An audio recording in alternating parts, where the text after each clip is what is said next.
Hello दोस्तों, कैसे हो आप सभी। स्वागत है आपका आपके अपने यूट्यूब चैनल राइट एजुकेशन में। मैं जयपी बिश्नोई और आज हम पढ़ेंगे कक्षा 6 की पुस्तक हमारा राजस्थान का अध्याय दूसरा, जिसका नाम है राजस्थान का इतिहास।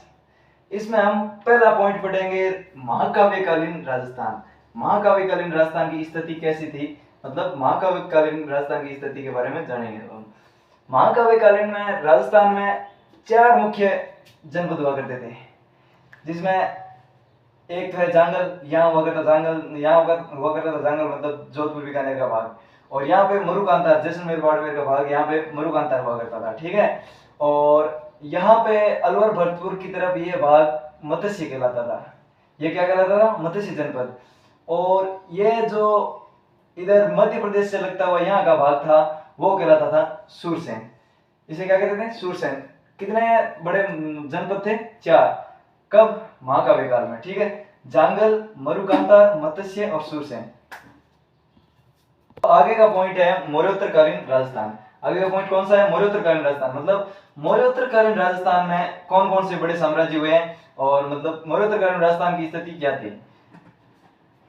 मौर्योत्तरकालीन राजस्थान में यहाँ पे गंगानगर हनुमानगढ़ के एरिया को यहाँ पे साम्राज्य था, योद्धे साम्राज्य। ठीक है, और यहाँ अलवर भरतपुर में था अर्जुनायन, और यहाँ पे था मतलब मेवाड़ क्षेत्र में यहाँ था मालव, और यहाँ थे सिवी। ठीक है, यहाँ चित्तौड़गढ़ के क्षेत्र में चित्तौड़गढ़ बांसवाड़ा ये इधर वाले क्षेत्र में इसमें थे सिवी। ठीक है, ये 4 साम्राज्य हुए बहुत बड़े। हाँ, अब हम पढ़ेंगे राजस्थान।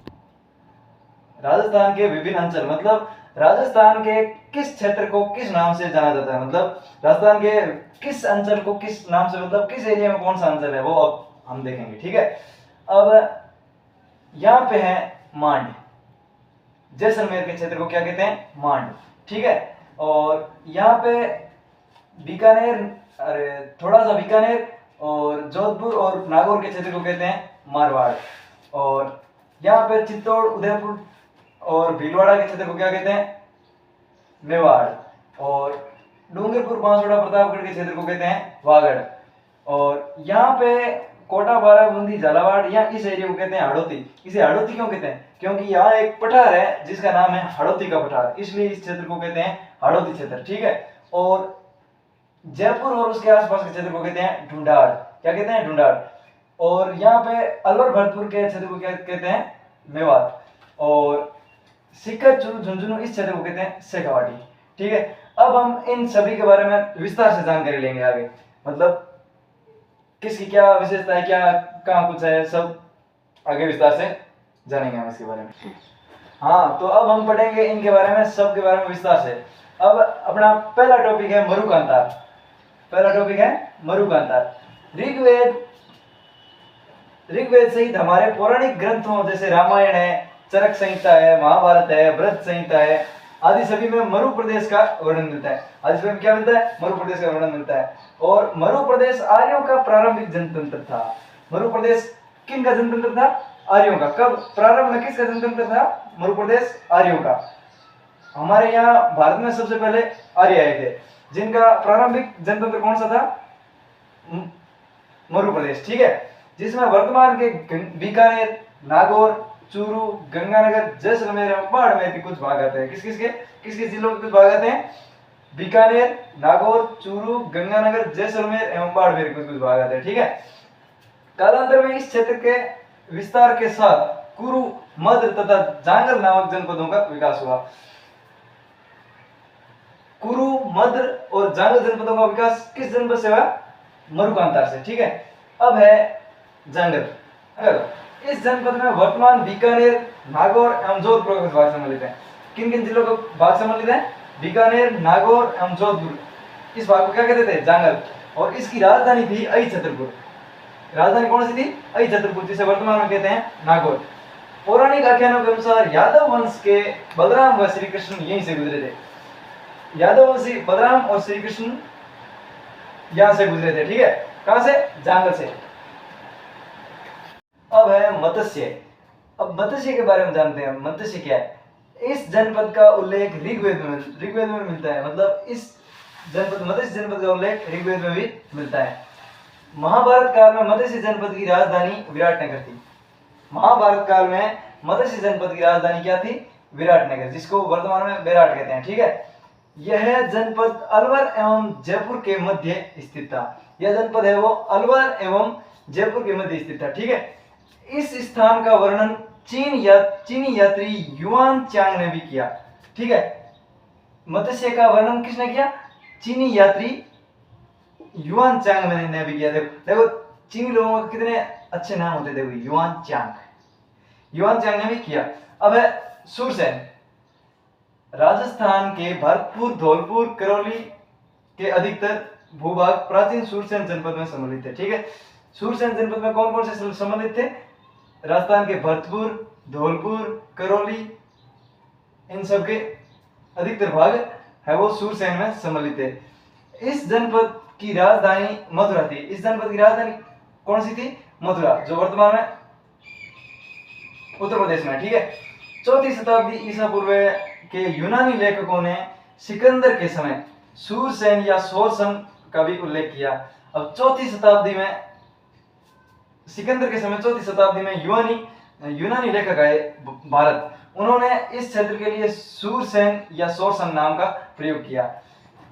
बयाना प्रशस्ति में भी सूरसेन नामक राजवंश का उल्लेख मिलता है, और बयाना प्रशस्ति है उसमें सूरसेन नामक राजवंश का उल्लेख मिलता है। सिकंदर के आक्रमण के पश्चात अपनी स्वतंत्रता को सुरक्षित रखने के उत्सुक पंजाब व टक की कुछ जातियां राजस्थान में आकर बस गई। तो भाई सिकंदर का आक्रमण हुआ भारत पर, और मतलब सिकंदर ने हर जगह पर अपना कब्जा कर लिया।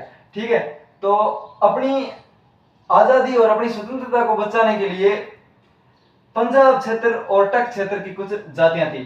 किस क्षेत्र की? पंजाब क्षेत्र व टक क्षेत्र की कुछ जातियां थी जो यहाँ राजस्थान में आकर बस गई। ठीक है, और इनमें से कुछ जातियां थी जो अपने साहस और शौर्य के लिए प्रसिद्ध हुई राजस्थान में। कौन कौन सी? मालव, अर्जुनायन, सिवी आदि जातियां। ठीक है, अब है सिवी जनपद के बारे में अपन जानते हैं। आधुनिक उदयपुर के पूर्व, पश्चिम तथा उत्तर के संभागीय प्रदेश में सिवी जाति ने आधिपत्य स्थापित किया। सिवी जाति ने अपना आधिपत्य कहाँ स्थापित किया? उदयपुर के पूर्व, पश्चिम तथा उत्तर के संभागीय प्रदेश में। ठीक है, इसलिए यह सिवी जनपद के नाम से जाना जाता है। सिवी जाति ने इस क्षेत्र में आधिपत्य स्थापित किया, इसलिए इसे क्या कहा जाता है? सिवी जनपद के नाम से जाना जाता है। इसकी राजधानी मध्यमिका थी। इसकी राजधानी कौन सी थी? मध्यमिका, जिसके अवशेष चित्तौड़गढ़ के पास नगरी नामक गांव में मिलते हैं। जिसके अवशेष कहाँ मिलते हैं? चित्तौड़गढ़ के पास नगरी नामक गांव में। नगरी गांव में मतलब वर्तमान में यहाँ पर नगरी गांव है, लेकिन पहले यहाँ पे सिवी जनपद की राजधानी थी मध्यमिका। इस भूभाग को मेदपाट तथा प्रागवाट भी कहा जाता है। इस क्षेत्र को क्या कहा जाता है? मेदपाट यानी मेवाड़ तथा प्रागवाट भी कहा जाता है। अब है अर्जुनायन। भरतपुर अलवर प्रांत के अर्जुनायन अपनी विजयों के लिए प्रसिद्ध थे। भरतपुर और अलवर प्रांत के अर्जुनायन थे वो अपनी विजयों के लिए प्रसिद्ध थे, मतलब शक्तिशाली थे। ठीक है, अर्जुनायनों ने मालवों के साथ मिलकर विदेशी क्षत्रपों को हराया। अर्जुनायनों ने किसके साथ मिलकर? मालवों के साथ मिलकर। और किनको हराया? विदेशी क्षत्रपों को हराया। किनको? क्षत्रपों को। ठीक है, अब है मालव। मालवों की शक्ति का केंद्र जयपुर के निकट नगर था। जयपुर के निकट नगर क्षेत्र है वो किसकी शक्ति का केंद्र था? मालवों की शक्ति का केंद्र था। ठीक है, जो वर्तमान में टोंक कहलाता है। ठीक है, नगर पहले नगर कहते थे और अब है वर्तमान में टोंक। अजमेर, टोंक, प्रतापगढ़, झालावाड़ का क्षेत्र मालव देश के अंतर्गत आता है। मालव देश के अंतर्गत कौन कौन क्षेत्र आता है? अजमेर, टोंक, प्रतापगढ़ व झालावाड़ का क्षेत्र कहाँ किस में आता है? मालव देश में आता है। मालवों की दिग्विजय का यूप अभिलेख नानसा है। मालवों की दिग्विजय का यूप अभिलेख कौन सा है? नानसा है, जो अभी भीलवाड़ा में। हाँ, अब है योद्धे के बारे में जानकारी लेते हैं। राजस्थान के उत्तरी भाग का योद्धे भी एक शक्तिशाली गणतंत्री कबीला था। ठीक है, राजस्थान के उत्तरी भाग का योद्धे एक शक्तिशाली गणतंत्री कबीला था। अब गणतंत्री कबीला, गणतंत्र क्या होता है? मतलब जिसमें सत्ता समूह के हाथ में हो, उसे गणतंत्र कहते हैं। ठीक है, इन्होंने उत्तरी राजस्थान में कुषाण शक्ति का दमन किया। उत्तरी राजस्थान में किनका अधिकार था? कुषाण वंश के शासकों का अधिकार था, ठीक है, जिसका दमन किसने किया? योद्धाओं ने, ठीक है।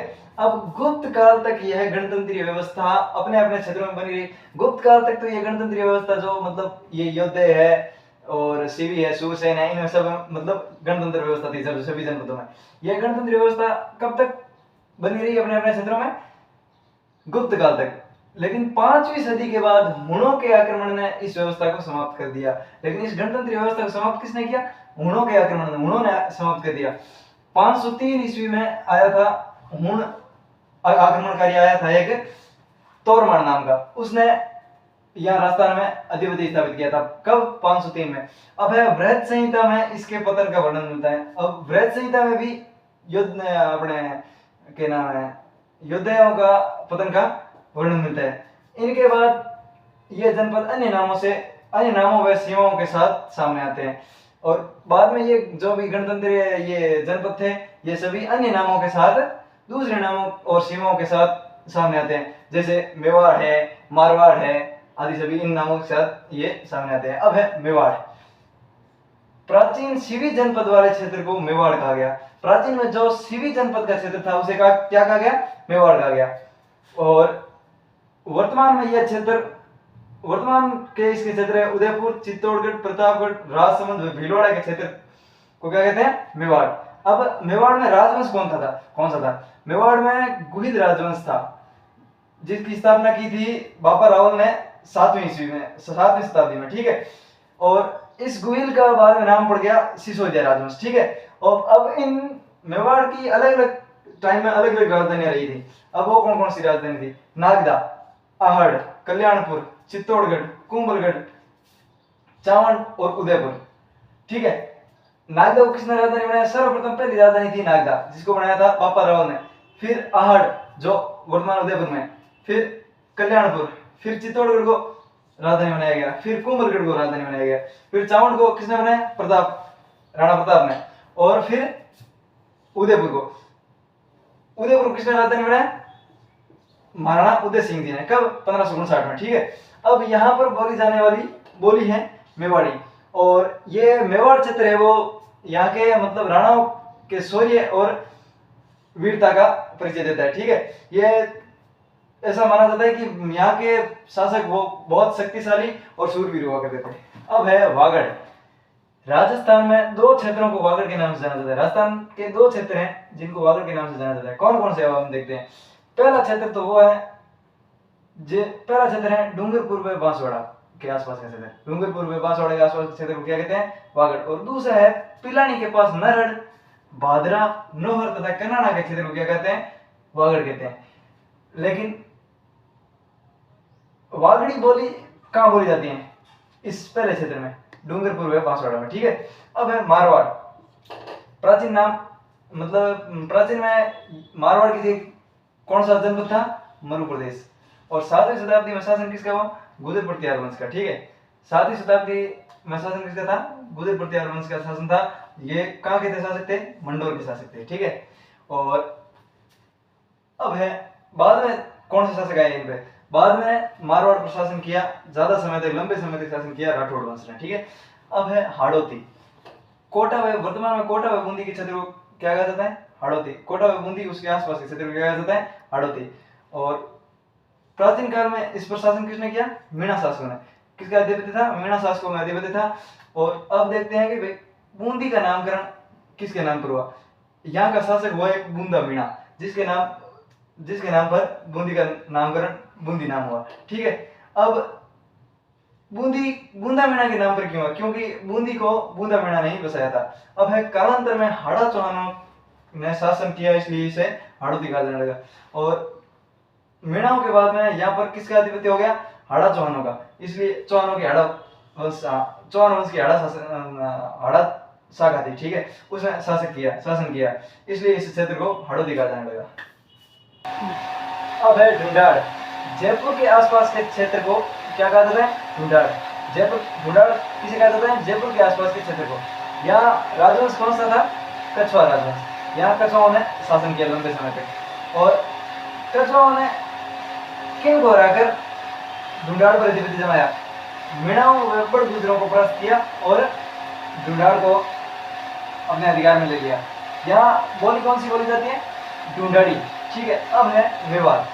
अलवर व भरतपुर के क्षेत्र को मेवात कहा जाता है। अलवर व भरतपुर के क्षेत्र को क्या कहा जाता है, मेवात। और इसे मेवात क्यों कहा जाता है, क्योंकि यहाँ मेव जाति की अधिकता होने के कारण इसे मेवात कहा जाता है।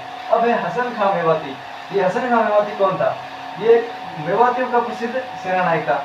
क्या था, मेवातियों का प्रसिद्ध सेनानायक था, जो खानवा के युद्ध में सांगा की ओर से लड़ता हुआ मारा गया। किस युद्ध में, खानवा के युद्ध में, और किसकी ओर से, सांगा की ओर से लड़ता हुआ मारा गया। और अब हम कुछ और अन्य क्षेत्रों के बारे में संक्षेप में जानकारी लेंगे।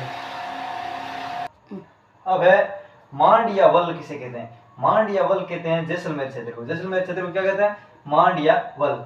अब है गुर्जरात्रा। गुर्जरात्रा कहते हैं जोधपुर के दक्षिण भाग को कहते हैं गुर्जरात्रा। जोधपुर के दक्षिण भाग को क्या कहते हैं, गुर्जरात्रा। और प्रतापगढ़ को कहते थे कांठल। कांठल किस क्षेत्र को कहते हैं, प्रतापगढ़ को। अब है मालवा। ये है झालावाड़ का क्षेत्र। झालावाड़ का क्षेत्र क्या कहलाता है, मालवा। अब है शेखावाटी, जो चूरू सीकर झुंझुनू क्षेत्र को क्या कहते हैं, शेखावाटी। और ब्यावर अजमेर क्षेत्र को कहते हैं मेरवाड़ा। इस प्रकार हमारा राजस्थान कक्षा 6 के पुस्तक का अध्याय दूसरा पूर्ण होता है।